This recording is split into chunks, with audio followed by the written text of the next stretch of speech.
Selamat siang semuanya. Perkenalkan, nama saya Kofifa Indar Parawansa dengan NIM 240301010068, mata kuliah pengantar manajemen kelas AK 102 dengan prodi akuntansi PJJ dan dosen Ibu Vika Febri Mulyati. Pada kesempatan kali ini saya akan menjelaskan tentang manajemen komunikasi. Yang pertama yaitu pengertian komunikasi. Komunikasi adalah proses interaksi antara individu atau kelompok dalam mengirimkan dan menerima pesan melalui berbagai saluran komunikasi, seperti lisan, tulisan, bahasa tubuh, atau media komunikasi lainnya. Tujuan utama komunikasi adalah untuk menyampaikan informasi, gagasan, perasaan, atau pesan kepada orang lain serta mencapai pemahaman dan interaksi yang aktif, yang efektif. Selanjutnya,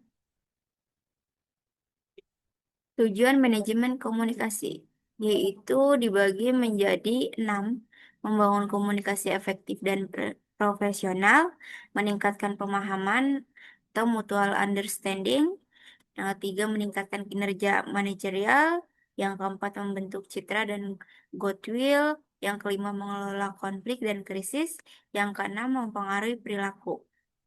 Yang pertama yaitu mengembangkan interaksi yang profesional dan struktur antara anggota organisasi maupun dengan pihak luar. Yang kedua, memastikan pesan disampaikan, diterima, dan dipahami dengan benar oleh seluruh pihak. Yang ketiga, membantu delegasi kerja, koordinasi tim, dan pengambilan keputusan yang tepat. Yang keempat, menciptakan reputasi baik, kepercayaan, dan citra positif bagi perusahaan atau organisasi. Yang kelima, mengatasi perbedaan pendapat dan situasi darurat melalui komunikasi yang terstruktur dan jujur. Yang terakhir yaitu mengubah perilaku atau mempersuasi partner kerja atau pelanggan untuk mendukung tujuan bisnis. Selanjutnya yaitu komunikasi organisasi. Komunikasi organisasi memiliki peran krusial dalam mengkoordinasikan tindakan, memfasilitasikan pengambilan keputusan, menyampaikan arahan dan kebijakan, membangun budaya organisasi, serta memelihara hubungan internal dan eksternal. Komunikasi yang baik dalam konteks organisasi dapat meningkatkan kinerja efisien dan kepuasan kerja. Selanjutnya yaitu komunikasi efektif, yaitu dibagi menjadi 2. Komunikasi efektif melibatkan beberapa elemen penting termasuk kehematan, keterbukaan, kepastian tujuan, mendengarkan aktif, umpan balik, dan yang lain-lainnya.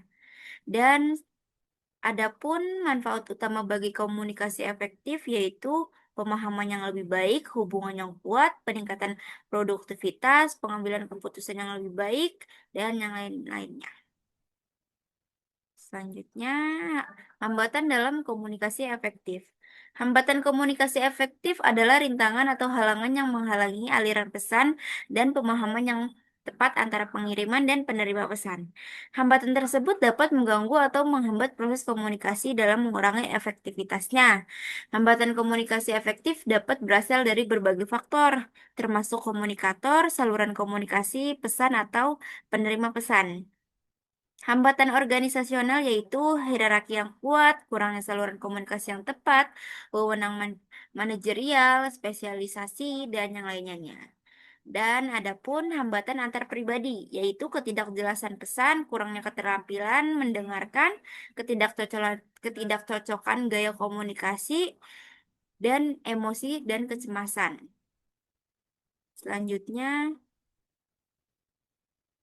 memperbaiki proses komunikasi, yaitu dibagi 3, ada hubungan antarpersonal, hubungan posisional, dan hubungan berurutan.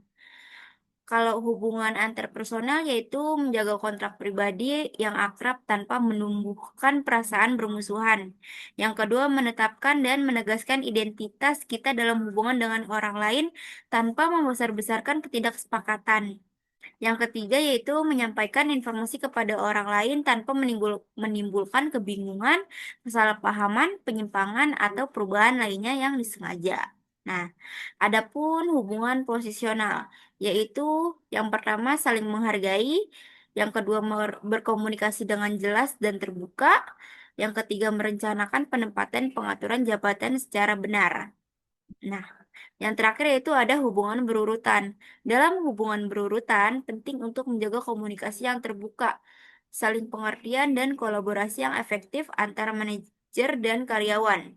Hubungan yang baik dalam struktur hierarkis membantu mencapai tujuan organisasi, meningkatkan kinerja, dan menciptakan lingkungan kerja yang positif. Nah, selanjutnya yaitu berdasarkan arahannya, komunikasi dalam organisasi dapat dikelompokkan menjadi tiga, yaitu yang pertama komunikasi ke bawah atau yang sering disebut dengan downward communication, yaitu dimulai dari manajemen puncak kemudian mengalir ke bawah melalui tingkat-tingkatan manajemen sampai ke karyawan lini.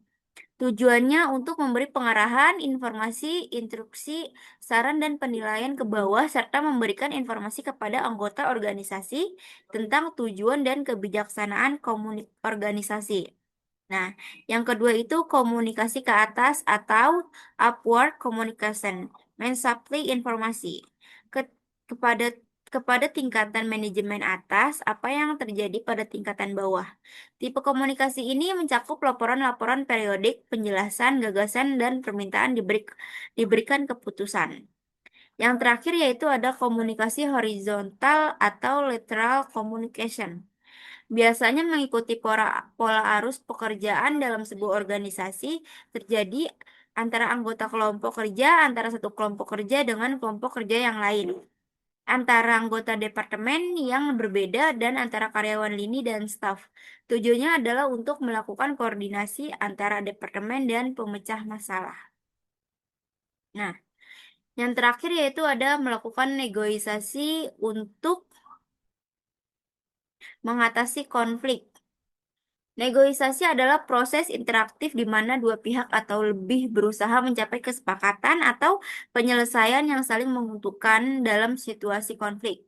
Dalam negosiasi penting untuk menciptakan atmosfer yang saling menghormati dan saling mendengarkan. Tidak selalu mungkin untuk mencapai kesepakatan yang memuaskan semua pihak, tetapi dengan pendekatan yang terbuka, fleksibel, dan berfokus pada solusi, Anda dapat meningkatkan peluang untuk mencapai penyelesaian yang saling menguntungkan. Nah,